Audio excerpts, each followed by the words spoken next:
Welcome back to Fog Wrestling here. We're going to review the Elimination Chamber, and we're just going to give you our perspective for the entire show, and basically we're going to tell you exactly what we've seen. So, does that sound alright to you? Yes, we've took a break for reviewing this. Because it's crap, we need it, man. We was about to kill ourselves, but Yeah, we're back. We didn't review anything midweek last week, but we're here with the Chamber. We didn't really know what matches were happening in the Chamber, but by God, And I don't think WWE did.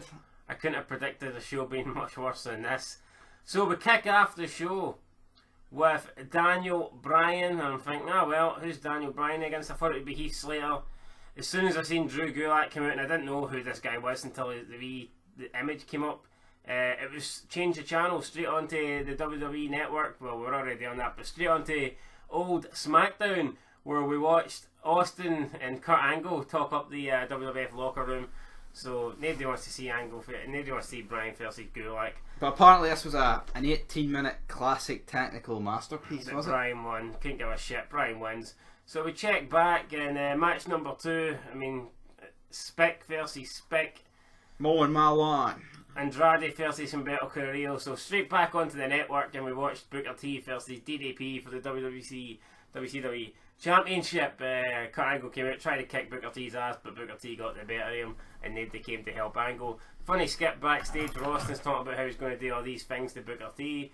He asks Angle, what would you do to Booker T? And Angle says, I'll do this to him, I'll do that to him, I'll make his ankles snap. And then Austin's like, good, go get him, Kurt, thanks. Fantastic. I thought it was funny. So we checked back, and it was time for the SmackDown Elimination Tag Team Chamber. Probably my favourite match of the night, but Didn't go, but I mean, we say that, right? This match at the beginning, utter botch fest. yeah. I mean, I'll admit, it was mainly the lawnmowers, but Oh aye. the Emmons, everything they did just looked sloppy. I mean, he did a Hurricane Rana to Morrison. I thought Morrison was going to snap his neck. Anyone else in the match, they probably would have snapped their neck. Yeah, this was just shit. Lucha. So one of the Lucha Dragons, if that is their name. House Party. One of the house. Who's the Lucha Dragons then? The House Party, but with Dorado in it. That doesn't fucking matter. Yeah, the Lucha Dragons that team for AEW. I don't know. I don't care. Who's that team with Pentagon and the other guy? LAX. No, it's not LAX. It's the team that's with Jericho. Felix and Pentagon. Aye. What are they called? Maybe that's the Lucha Dragons. Fuck knows, but anyway, the guys with the masks on, one of them almost kills himself with a move off the top of the chamber, and then 2 seconds later his teammate gets eliminated. So it's like, yo mate, thanks for risking your life, but goodbye. Yeah. Then Otis has a chance to get his hands on Dolph Ziggler. He's going to get revenge. All he does is pushes him into the ropes, and then he runs through the chamber and falls outside. Tucker gets pissed off. It was a decent spot, but not my the pod is so fake. This is plastic. See if this was the old pod where it made that crunching sound, and when they went through it, it was like a double whammy whack. This was like, it's just a sheet of, it's pish. Like, it's just shit. and Tucker seems to be, he's appearing angry. Well, let's put it this way. See when Kurt Angle was suplexing Shane McMahon through the glass? Oh Jesus! What looked better? Right. I mean, and then Tucker tries to get revenge, battering Rude and Ziggler, and he only manages to keep up for about 30 seconds and gets eliminated. So he looked pretty pissed. They were gone. And then Rude and Ziggler got eliminated about 20 seconds later. Yeah, so they were last down. And then we're down to the. Then it was the New Day to get eliminated. And then all the moves in this match, and the thing that does it is a roll up using the ropes. Yeah. Could Morrison know I did Starship Pain for the top of the pod? Didn't you? If the top of the pod just fucking. Nah, yeah, I know, but you know what I mean. I mean, they do all these mad spots, and none of them. Like, see the way that Lucha guy did that move for the top of the thing? Could you imagine if Big E caught him and did the big ending? Mm-hmm. That'd been a good spot. See these spots though where one move takes down like 10 men? It doesn't work because realistically, the guy doing the move is hitting 1 or 2, and the rest of them are just falling down. The one time it worked is when Shelton Benjamin did it, or was it Morrison? Remember he did the moonsault with the ladder? That was not bad. And that makes sense because But how many times have you seen someone dive onto someone and then the 10 people surrounding all fall down as if they got hit? I know. You didn't get hit, you know what I mean? Anyway, though, Ms. Morrison retain. We wanted them to retain. Even though they're pish. I know that. Hey ho, let's go. I mean, what's that gimmick? I mean, that's crap. What next? Bring back the dirt sheet. With Black and Styles, was it? Black and Styles, fucking boring, overrated. No DQ, but they'll see her at ringside, don't bother getting involved.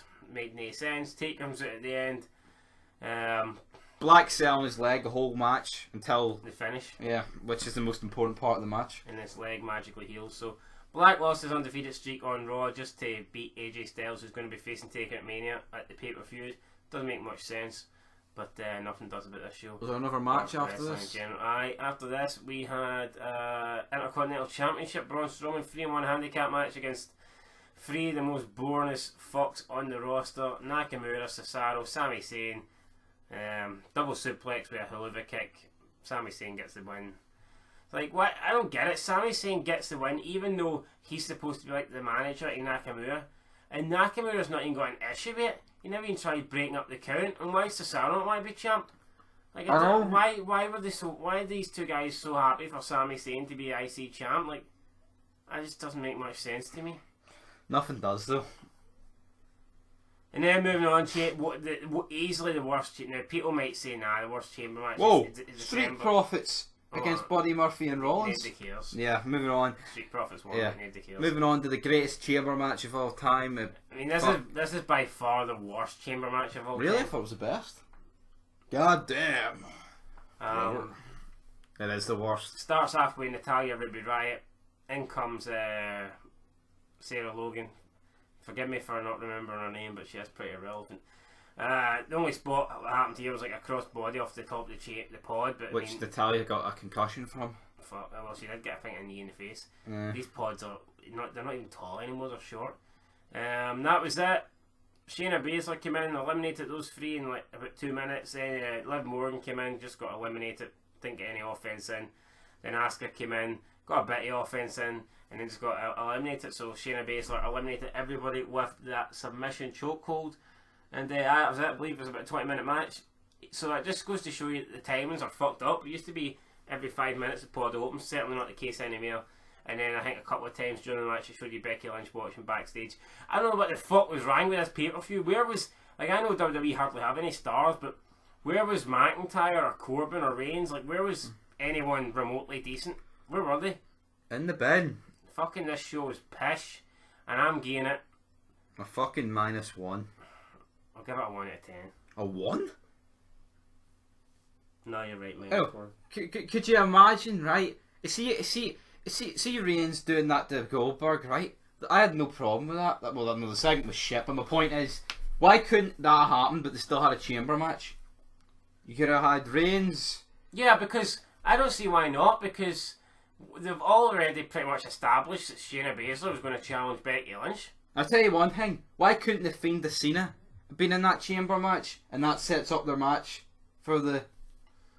I mean, you could have had the exact same promo with Reigns Goldberg, and Goldberg says, I'm next. But then someone comes out like Corbin or something and interrupts him. Or no, Cole says, well, if Roman Reigns is next, he's going to have to fight his way through 5 other men in the No More Contender match. They can't really do that now. I mean, they can't have people come out and say, no mate, I'm next, because there's no authority figure to come out and how much better would it have been though if that opening segment was with like Cena and all, and then the Fiend was the last guy to come out and everyone ran out the ring or something? Well, this was pish. Shit. -1. -1. Easily, that's generous. Easily the worst. I'm going to say worst WWE pay-per-view. It might be the worst pay-per-view I've seen. This match card was just fucking shocking. If you look at it, absolutely fucking shocking from start to finish. Just the product's dead. It's worst show I've seen. I mean, you would legit get a better match card on Raw. Get a better match card on fucking Impact. And on that note, guys, yeah, that's when you know it's serious. Till next time. Peace.